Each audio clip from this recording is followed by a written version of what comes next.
When you imagine the architectural wonders of the world, what do you see? The greatness of the pyramids of Giza, or maybe the amazing aqueducts of ancient Rome? Both of these are amazing feats of human innovation. As an architect, I've often wondered, why do we monumentalize the ancient wonders of civilizations that collapsed such a long time ago? I've traveled the world studying ancient innovation. And what I've found are indigenous technologies from living cultures that are still in use. And some of these cultures you may have never heard of. They live in the most remote places on Earth, facing environmental extremes like desert drought and frequent flooding for generations. A couple of years ago, I traveled to northern India to a place overlooking the plains of Bangladesh where the Khasi people live in a forest that receives more rainfall than anywhere else on Earth. And during the monsoon season, travel between villages is cut off by these floods, which transform this entire landscape from a forested canopy into isolated islands. This hill tribe has evolved living root bridges that are created by guiding and growing tree roots that you can barely wrap your arms around through a carefully woven scaffolding. Multiple generations of the Khasi men and the women and the children, they'll take care of these roots as they grow to the other side of that bank, where they're then planted to make a structure that will get stronger with age. This 1,500-year-old tradition of growing living root bridges has produced 75 of these incredible structures. And while they take 50 years to grow, in this landscape, they actually last for centuries.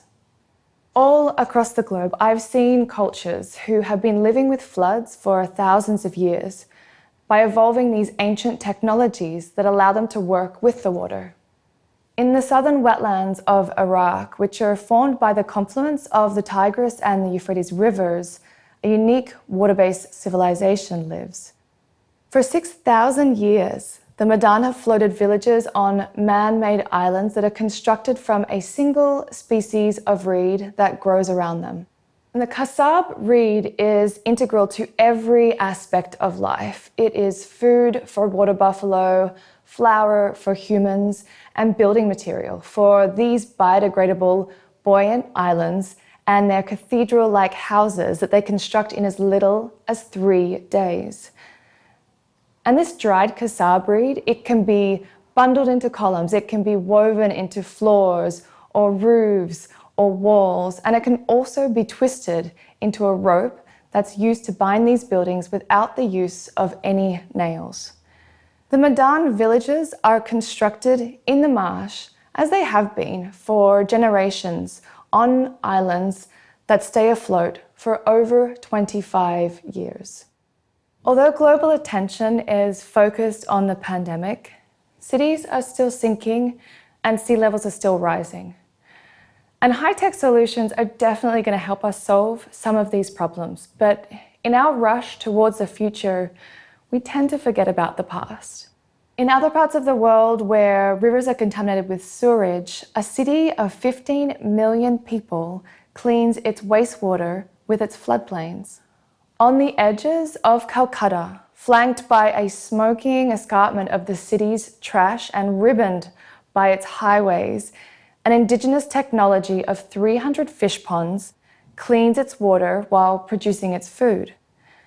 And through a combination of sunshine and sewerage and a symbiosis between algae and bacteria, the wastewater is broken down.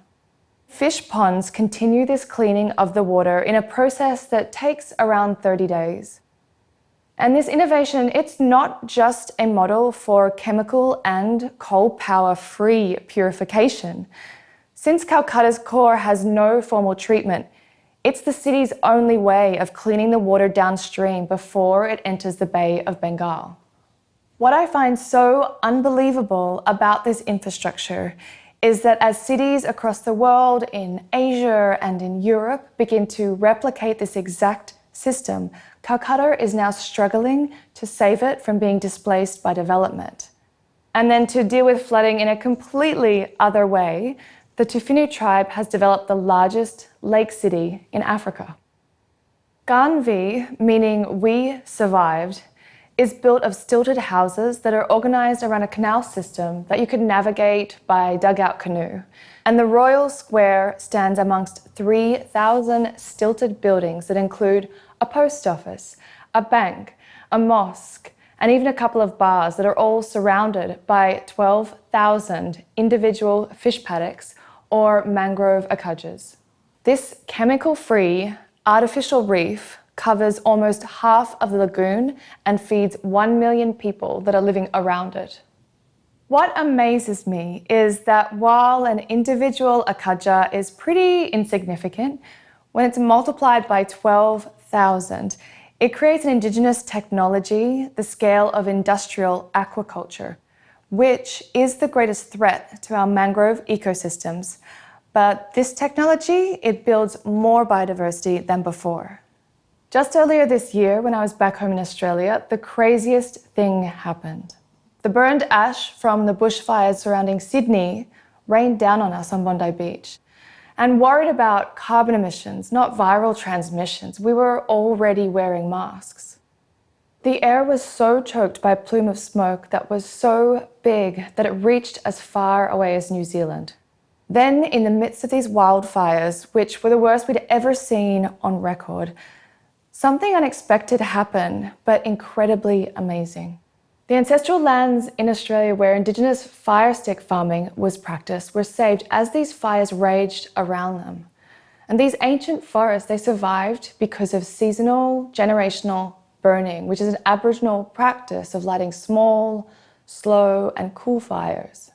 So though wildfires are a natural disaster, as a consequence of climate change, they're also man-made. And what's so amazing about this is we have the ancient technology that we know can help prevent them, and we've used it for thousands of years. And what I find so fascinating about these technologies is how complex they are and how attuned they are to nature, and then how resilient we could all become by learning from them. Too often, when we are faced with a crisis, we build walls in defense. I'm an architect, and I've been trained to seek solutions in permanence. Concrete, steel, glass, these are all used to build a fortress against nature. But my search for ancient systems and Indigenous technologies has been different. It's been inspired by an idea that we can seed creativity in crisis. We have thousands of years of ancient knowledge that we just need to listen to and allow it to expand our thinking about designing symbiotically with nature. And by listening, we'll only become wiser and ready for those 21st century challenges that we know will endanger our people and our planet. And I've seen it. I know that it's possible.